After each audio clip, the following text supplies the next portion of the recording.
Bismillahirrahmanirrahim. Assalamualaikum warahmatullahi wabarakatuh. Salam sejahtera untuk kita semua.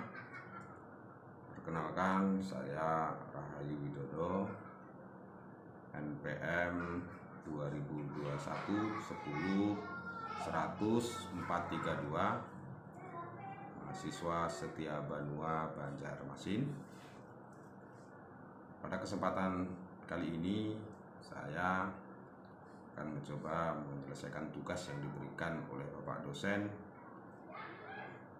yaitu Sistem Hukum Indonesia, yang mana saya akan mencoba mereview apa yang menjadi atau yang ilmu yang sudah diberikan kepada saya khususnya, dan mencoba untuk menjelaskan tentang hukum tata negara. Hukum tata negara, pengertian dari hukum tata negara adalah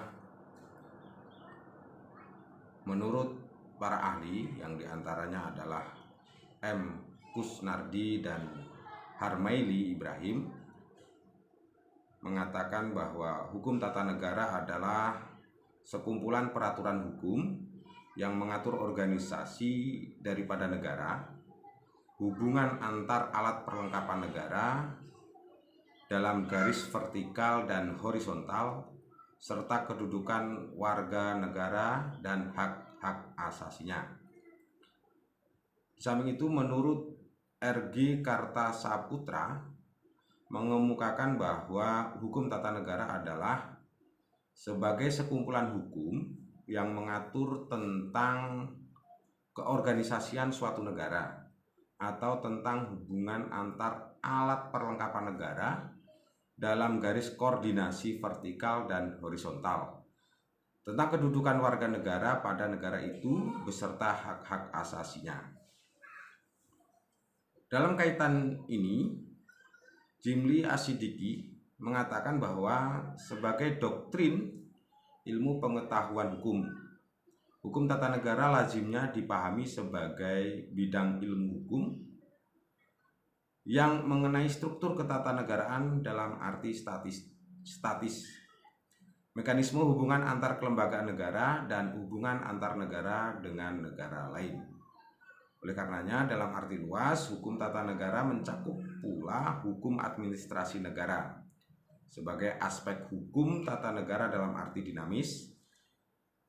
Selanjutnya dikatakan bahwa untuk membedakan antar bidang hukum tata negara yang bersifat umum dalam arti tidak terbatas kepada suatu negara dengan bidang hukum tata negara dari suatu negara, maka hukum tata negara Indonesia dibedakan antara hukum tata negara umum dan hukum tata negara positif.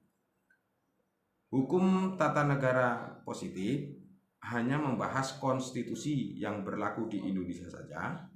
Di samping itu, menurut Jimli Asidiki, hukum tata negara memiliki pula cabang ilmu khusus yang melakukan kajian perbandingan antara berbagai konstitusi, yaitu hukum tata negara, perbandingan antara ilmu perbandingan hukum tata negara.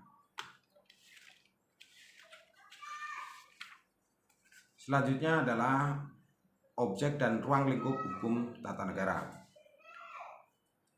Berdasarkan pada pengertian hukum tata negara tersebut, dapat diketahui bahwa objek hukum tata negara adalah negara, yaitu negara dalam arti konkret negara tertentu atau negara yang terikat oleh kurun waktu dan tempat. Adapun mengenai ruang lingkup kajian hukum tata negara adalah mengenai organisasi negara yang mencakup mengenai lembaga-lembaga negara, hubungannya satu dengan yang lain, dan kekuasaannya. Di samping itu juga mengenai warga negara, dalam hal ini termasuk hak asasi manusia atau HAM dalam wilayah negara. Menurut Usep Rawijaya, hukum tata negara mengatur persoalan-persoalan ketatanegaraan yaitu sebagai berikut. 1.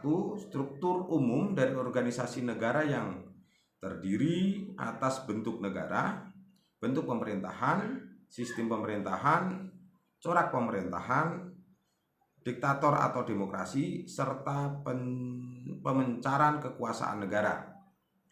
Yang kedua, badan-badan ketatanegaraan yang mempunyai kedudukan di dalam organisasi negara. Mengenai hal ini, penyelidikan mencakup cara pembentukan susunannya, tugas dan wewenangnya, cara bekerjanya masing-masing, hubungannya satu dengan yang lain, dan masa jabatannya. Yang ketiga, pengaturan kehidupan politik rakyat.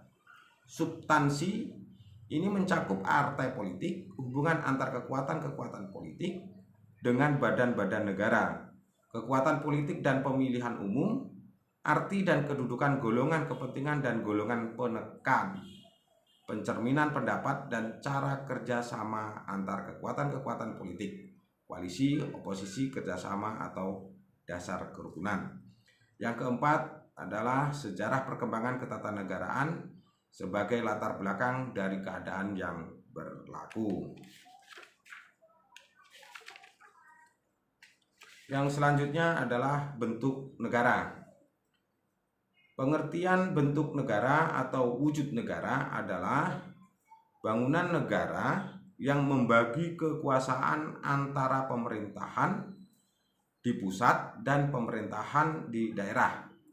Apabila bentuk negara diartikan bangunan negara, maka bentuk negara itu ada 3 macam, yaitu negara kesatuan unitaris, negara serikat federasi, dan perserikatan negara-negara atau konfederasi.